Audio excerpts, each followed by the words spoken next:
This painting has a great sense of depth, but why? Most landscapes fail because the tones are too similar. Let me show you what I mean. To get distance, you start at the back and work forwards. Start with the weakest colours first and build up the strength as you work through the painting. You want lighter tones near the horizon, so the first thing to do is paint the sky. Get that finished and then you can concentrate on the land below. Here I'm simply changing the colour by switching to yellow to roughly indicate this. It's all done on wet paper, so nothing is strongly defined. As I work, I can place lines and small shapes as markers so I can see the layout of my composition. Everything gets smaller, flatter and closer together near the horizon, so these lines are almost all I need to get that effect. I'm thinking about the contours of the land, the small hills and dips as I suggest the shapes of the fields. Although I'm stressing the tonal changes when you're painting a landscape, they will never be in isolation, of course. Perspective is critical.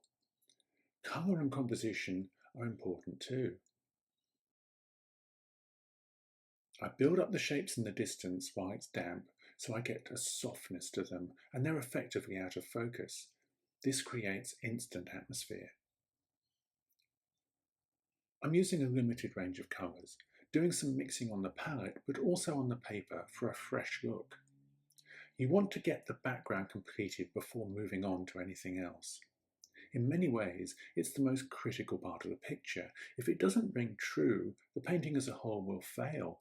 So take your time. I'm keeping the fields, the more open areas, brighter and using a stronger mix on the surrounding parts. Trees can be implied with small dabs of paint, varying their size. They should be obviously stronger than the sky with similar colours. This gives structure. By slowly increasing the size of things as they come forward, you get depth. Don't overdo it though. This is the distance and you only want to get an impression.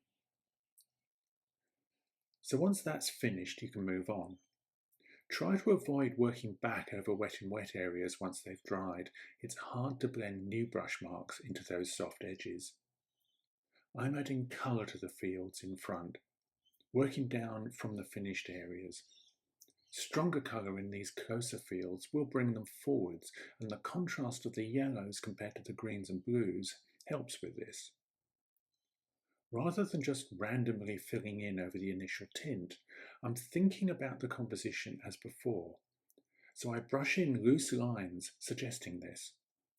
I know there will be a strong diagonal from the left of the picture, which will be critical for leading the viewer's eye deep into the landscape, so I make sure this is placed properly. There's no need to heavily define it yet. The stronger marks will come later. If you want to hear a longer explanation of all this with the details of the colours and the techniques I'm using, have a look at the full version of this demo on my Patreon channel. The link is in the bio. Once the background is dry, you can start adding shapes of trees over the top.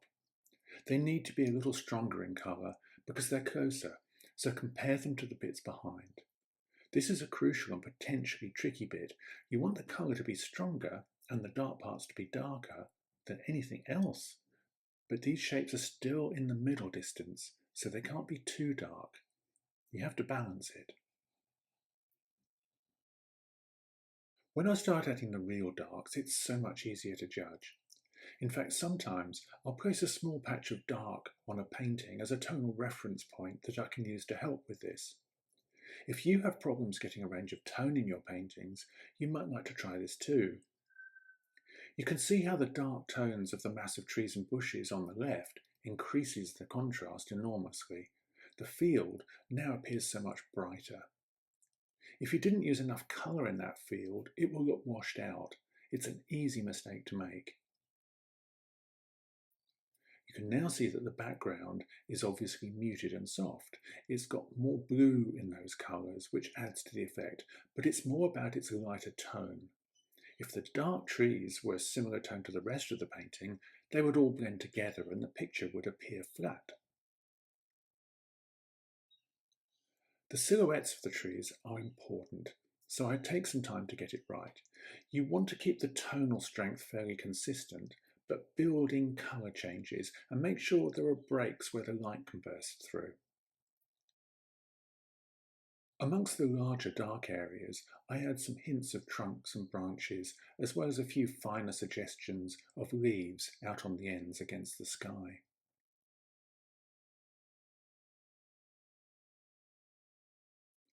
Once I'm ready to move on, I work the shadow straight into the base of these trees, so there's no separation. Shadows are shapes, but not objects, so they're an extension of the light, or lack of it. You should still be able to see the field underneath. The marks I make will suggest the texture of the field, so I'm careful with their shapes. Straight lines will destroy the illusion, so I have to take care to break them up to suggest grasses while also making some changes in colour.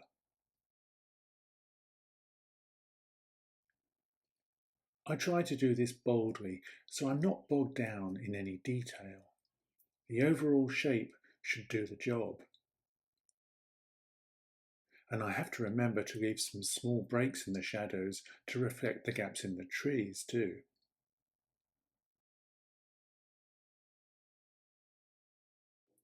With the painting now well established, you should be assessing it to make sure your tones work from the front to the back. Is anything too weak, or is something jumping out because it's too strong? The main field now looks too empty. It needs a few darks to blend it with the rest of the painting. So I touch these in with a small brush and add a little bit of splatter. In this painting, I think there is too much of a tonal jump around the middle of the picture. It doesn't feel balanced, so I add some more trees and shadow lines in a darker tone. I've increased the layers in doing this, where one thing is obviously in front of another. Overlapping shapes like this will greatly add to the sense of distance, but of course the colours and tones have to be balanced to fit in. With these adjustments, I now think it works. I set out to create a landscape with depth.